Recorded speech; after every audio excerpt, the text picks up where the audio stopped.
Continuamos en especial de las elecciones 2021 de Radio Universidad de Chile y como les dijimos queremos poner a esta hora temas que nos parecen centrales. Estamos ahora con la bioquímica y la primera doctora en ciencias de la Universidad de Chile, Premio Natural de Ciencias Naturales en el 2006 y recientemente reelecta presidenta de la Academia de Ciencias, la doctora María Cecilia Hidalgo. María Cecilia, muchísimas gracias por acompañarnos esta mañana. ¿Cómo está? Hola, muy buenos días. Muchas gracias por darme esta oportunidad de conversar con ustedes sobre ciencia y Chile. María Cecilia, hay un tema que tiene que ver con qué es lo que se pone en agenda, ¿no? Y yo he conversado esto con otros colegas de otros medios también. Dicen, no, pero es que es importante el tema de pensiones, es que es importante el tema de la seguridad, es importante el tema de las relaciones internacionales. Y yo siempre pienso, es como, ¿pero habrá algo más importante que el calentamiento global hoy día? ¿Hay algo más importante que invertir en ciencia para poder prepararnos para lo que se viene, especialmente considerando que estamos transitando una pandemia? A pesar de la tremenda relevancia que tiene, pareciera que la ciencia ha estado bastante ausente de la discusión de las elecciones, ¿no? Ha estado bastante ausente y a mí me ha resultado muy sorprendente eso. Mira, como presidenta de la academia invitamos a todos los candidatos, y no una vez, varias veces. Insistimos en invitarlos a conversar con nosotros en la academia sobre qué pensaban del futuro del país y cómo debería ser el apoyo del Estado a la ciencia. Solamente mandó del comando de Sichel a la señora Victoria Paz a conversar con nosotros sobre ciencia y tuvimos la semana pasada la visita presencial, fue la única candidata que fue en persona de Yasna Proboste. Pero no tuvimos ninguna participación del resto de los candidatos y como te insisto, les insistimos bastante en invitarlos. Ahora, eso habla de un poco lo que señalaba antes, ¿no? De que no aparece en los titulares, no aparece un tema contingente, aunque es, yo creo, en mi opinión y por supuesto desde la Universidad de Chile, es Por el supuesto. tema. Hablar de ciencia e invertir en Por ciencia supuesto. es el tema en este momento. ¿Qué pasa cuando un gobierno, como lamentablemente los que hemos tenido, cuando un Estado más bien, pero este gobierno, especialmente pensando todo lo que ha pasado con las becas CONICET y las becas Chile, empieza a retirar su apoyo del desarrollo de la ciencia? Mira, yo encuentro que aquí hay varios puntos, digamos, que tú has tocado.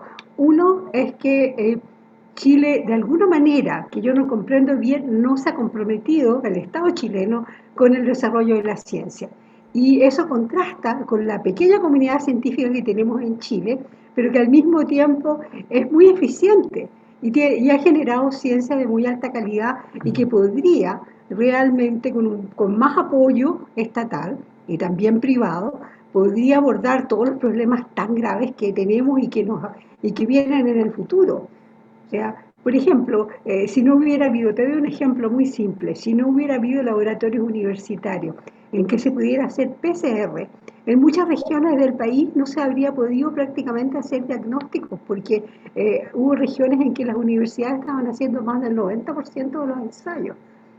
Entonces eso te muestra cómo el poco apoyo que hemos tenido ha resultado en tener la posibilidad, además, por ejemplo, de saber qué mutantes del virus tenemos en Chile, porque son ensayos que se hacen localmente, no viene alguien de afuera a decir, ah, ustedes tienen tales y tales cepas circulando, no, es la comunidad chilena la que puede hacer eso, y también los análisis de datos que ha hecho la gente que es experta en eso, los informáticos, los matemáticos que tenemos en Chile.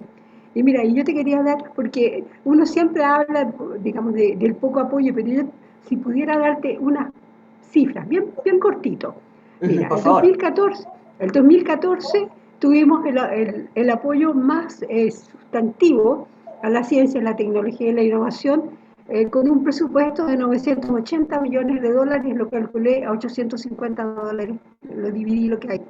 Eso bajó el 2021 a un 84%, porque tuvimos solo una inversión de 831 y lo que está propuesto para este año son 847 millones de dólares. Pero eso está en discusión, porque realmente tenemos que aumentar la inversión, porque tenemos muchos problemas que resolver y los tenemos que resolver acá. Y también tenemos oportunidades, porque no todos son problemas. oportunidades como desarrollar el hidrógeno verde, por ejemplo. Y para eso necesitamos más conocimiento. También Absolutamente. tenemos que generar formas de seguir alimentando nuestra población con la sequía que viene, y para eso tenemos que hacer mucha investigación en desarrollar variedades de vegetales, de frutas que sean más resistentes a la sequía. Eso te lo doy como algunos ejemplos, pero te podría estar como 15 minutos hablando de todos los desafíos que tenemos como país. Por supuesto, y es muy interesante pensar en eso, y le recuerdo a nuestros auditores y auditoras que conversamos con María Cecilia Hidalgo, Premio Nacional de Ciencias y también la presidenta de la Academia de Ciencias, y estaba pensando en esa cifra, ¿no? Y en cómo esa cifra ha disminuido. En 2014, imagínense, han pasado 6 años, fue el gobierno de Bachelet, y han pasado 6 años y disminuye el aporte a la ciencia, mientras que los desafíos crecen y crecen. Uno pensaría desde acá, doctora, que hay dos riesgos súper importantes ahí, ¿no? Cuando el Estado no invierte. Uno es la fuga de talentos, que es algo que vemos muchísimo en nuestro país, y es que las universidades, ¿cierto?, invierten en construir científicos y científicas de alto nivel, que sabemos se los tenemos, pero luego, como no hay posibilidades para hacer sus investigaciones acá, terminan yéndose y son invitados por otras universidades de otros lugares del mundo, quienes finalmente se benefician de esos talentos. Y la otra cosa que tiene que ver también con la inversión privada, ¿no? Porque un privado obviamente tiene una agenda propia y va a invertir en aquellas cosas que tienen sentido para su empresa, para su compañía. Estas dos cosas, ¿cómo afectan el desarrollo de una ciencia apropiada para el desarrollo real de una sociedad? Sí. Sí, justamente ese era otro de los puntos que yo quería tocar. Muchas gracias, Antonella, porque tenemos una comunidad científica en Chile muy pequeña, y lo absurdo de la situación es que cuando se crea el programa Becas Chile y se manda, financiado por todos los chilenos, a mucha gente a formarse en las mejores universidades del mundo, no se crea al mismo tiempo un programa masivo de reinserción. Entonces esta gente tiene la obligación de volver a Chile, pero las universidades yo creo que están bastante copadas, aunque yo tengo la impresión de que se podría hacer algo muy masivo con más apoyo a nivel regional. Y también podrían ingresar al Estado, a los institutos del Estado, ¿no?, en que podrían hacer investigación. Por ejemplo, en la línea hay muy poca gente de muy buena calidad haciendo investigación, debería haber mucho más, dado el problema que tenemos, digamos, de la sequía, habilidades que tendríamos que tener para que sean más resistentes a ello. Pero eso te lo doy como un ejemplo. Otro Claro. ejemplo es que nosotros tenemos una industria de salmones, ¿no es cierto?, pero que al mismo tiempo ha resultado ser un desastre para el medio ambiente. Y ahí hay que poner mucho más conocimiento para hacerlo, pero sin tener estos desastres ecológicos que han causado.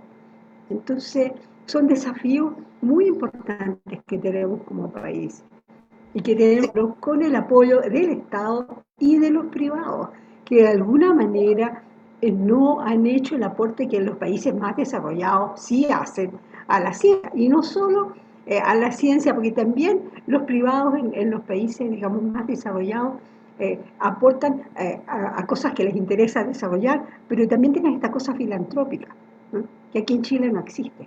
No.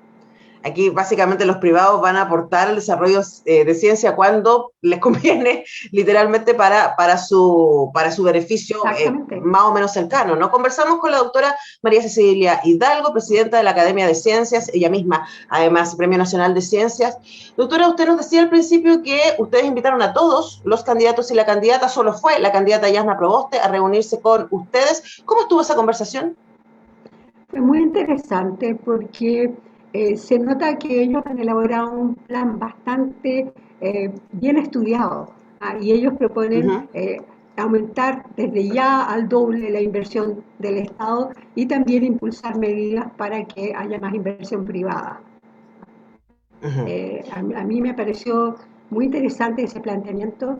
Por supuesto, yo no puedo, como presidenta de la Academia, no puedo estar a favor de ninguna candidatura, y no lo estoy. Pero quería decir que fue un planteamiento que nos dejó a todos bastante bien impresionados. No, y además reconocer que fue la única que se tomó el tiempo, y entendemos que las agendas de los y las candidatas son súper exigentes, no me lo puedo imaginar, pero que se hizo el tiempo en la agenda como un gesto, además de reconocer que es muy relevante poder reunirse con la Academia de Ciencias. Ahora, Usted me podrá decir, porque yo la verdad es que no lo sé, si en las propuestas de los candidatos y la candidata existe el ítem ciencia en esta pasada, ¿no? De los 6 candidatos que están postulando a la presidencia como un área relevante para el desarrollo del país y para el próximo gobierno. Sí, sí. Estamos en contacto con María Cecilia Hidalgo, por ahí, por supuesto. La Ahí señora está. Victoria Paz, y si ellos tienen contemplado un mayor apoyo a la ciencia, claramente. También lo ha mencionado la ciencia en los debates el candidato Boric, pero desgraciadamente no logramos hablar con él ni con alguien de su comando. No han mencionado la ciencia y no tampoco hemos tenido ninguna respuesta de ella. Estamos ahí en contacto con María Cecilia Hidalgo, la presidenta de la Academia de Ciencias. Estamos en contacto por Zoom, así que podrán comprender que a veces las comunicaciones se vuelven un poco complicadas y ahí como la estuvimos perdiendo, pero por lo que alcanzamos a levantarnos, ellas pudieron reunirse con la candidata Yasna Proboste como Academia de la Ciencia, pudieron también recibir información de la candidatura de Sichel. Señala que no pudieron reunirse con Boris ni recibir a alguien de su comando, lamentablemente, pero sí que esto sí ha sido mencionado en sus programas, y María Cecilia nos estaba diciendo justo cuando la perdimos Sí, quiénes eran los candidatos que no habían nombrado para nada la ciencia en sus programas. mis disculpas porque de repente se me fue la conexión. No, pero no es culpa suya, pues, o sea, la tecnología es. Por eso necesitamos Sí. mejor ciencia. Bueno, no hemos tenido ninguna acción respecto a ciencia con Marco Enrique Gominami ni su comando, ni con los otros candidatos. Parisi, que está fuera de Chile, y tampoco los otros dos. Así que no. Bueno, un elemento más para tener en consideración, insistimos, por supuesto, este es el corazón de la Universidad de Chile, la importancia que tiene, la relevancia que tiene, por supuesto, la ciencia para el desarrollo de un país, pero para el bienestar de un país, especialmente frente a los desafíos tan brutales a los que nos vamos a enfrentar, no pasado mañana. María Cecilia Hidalgo, presidenta de la Academia de Ciencias, Premio Nacional de Ciencias, muchas gracias por hablar con nosotros en Radio Universidad de Chile. Muchas gracias por haberme dado esta oportunidad de contar qué ha pasado, digamos, con los candidatos en respecto a nuestra invitación de conversar con ellos acerca de ciencia. La vamos a invitar después, María Cecilia, cuando ya tengamos presidente o presidenta nuevo, para que hagamos ahí un análisis de los desafíos por hacer en el próximo gobierno. Nosotros vamos a ir a la música, a la pausa, y ya volvemos con esta programación especial cubriendo las elecciones 2021 en Radio Universidad de Chile.